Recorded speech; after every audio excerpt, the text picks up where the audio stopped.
begin your long case assessment, it is critical to start with the patient's reported main medical problem. Ask the patient directly, "What do you consider to be your main medical problem?" This question provides insight into the patient's perspective and priorities. However, it is important to recognize that the patient's view might differ from the clinical significance of what you observe. For example, a patient might focus on a symptom like fatigue or pain, while your clinical assessment may reveal an underlying condition that has far-reaching implications on their overall prognosis. Always begin by documenting the patient's reported main medical problem. This initial step sets the stage for the rest of your assessment and demonstrates that you value the patient's narrative.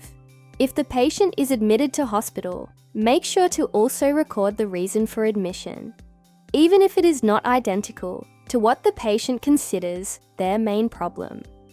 This approach is essential for maintaining patient-centered care and ensuring the patient feels heard.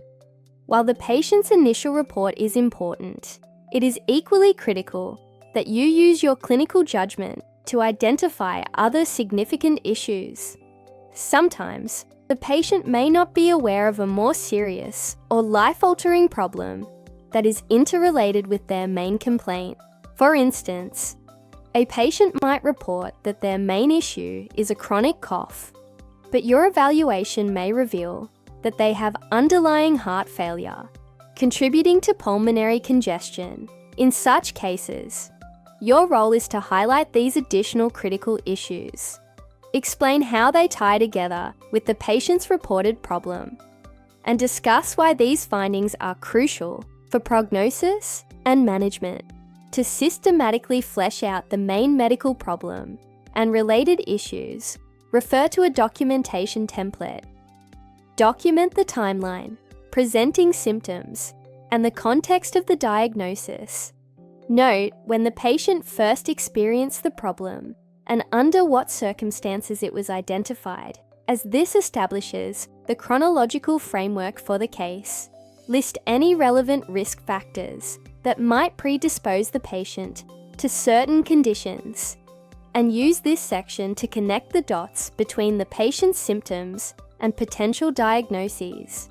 Detail the diagnostic process, including physical signs and investigations that confirm the severity and nature of the problem. Outline the treatment course from the initial intervention to current management. Include any adjustments, side effects, or complications, such as hospital admissions, that the patient has experienced, which helps highlight the progression of the disease and any challenges encountered in managing it. Evaluate the overall status of the disease, whether it is stable, progressing, or in remission, and describe how it affects the patient's daily life. Include commentary on the emotional, psychological, and social impact on the patient and their family to provide a comprehensive view of the true burden of the disease. Finally, indicate how the patient is currently being monitored, including the frequency of follow-ups and any ongoing care strategies, reinforcing the long-term nature of managing chronic conditions and emphasizing the importance of early identification of the main problem. When you synthesize the patient's narrative with your clinical findings, you create a robust picture of their condition. Start by documenting the patient's main complaint as they describe it. Then, transition into a detailed exploration using the template elements. Assess the initial presentation. Identify risk factors. Establish the diagnosis and outline the treatment course. Be sure to include any complications that have arisen over time.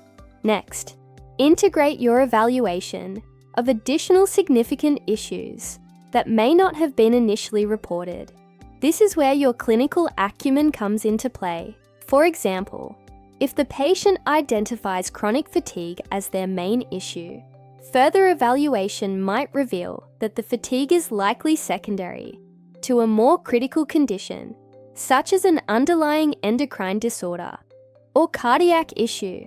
In such instances, clearly explain how this additional problem ties into the patient's reported complaint, demonstrating your ability to synthesize information and triage effectively.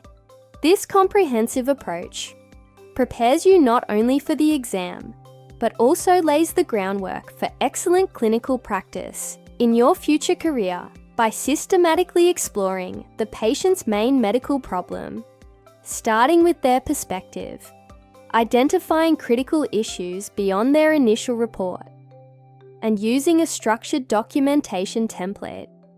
You build a coherent narrative that supports your differential diagnosis and management plan. Embrace this methodical strategy to ensure that every aspect of the patient's condition is addressed, ultimately enhancing your diagnostic reasoning and patient care skills.